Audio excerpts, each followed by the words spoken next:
ഒരു കുഞ്ഞു കഥ പറയാം.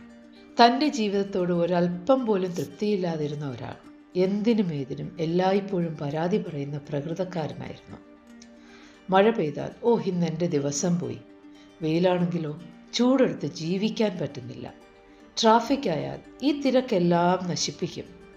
ഒരു ദിവസം ഇത് കേട്ട അയാളുടെ സുഹൃത്ത് ചോദിച്ചു, നിനക്കൊന്നിലും ഒരിക്കൽ പോലും നല്ലത് കാണാനാകുന്നില്ലേ? അയാൾ പുച്ഛത്തോടെ പറഞ്ഞു, ഇതിലൊക്കെ എന്ത് നല്ലതാ ഉള്ളത്? സുഹൃത്ത് പുഞ്ചിരിച്ചിട്ട് പറഞ്ഞു, ഈ പ്രപഞ്ചത്തിൽ ഓരോന്നും സംഭവിക്കുന്നത് നമ്മെ ജീവിതവുമായി ഇഴുകിച്ചേരാൻ പഠിപ്പിക്കാനാണ്. ബുദ്ധിമുട്ടുകൾ ഉണ്ടായാൽ മാത്രമേ അതിനെ അതിജീവിക്കാൻ നാം ശ്രമിക്കൂ.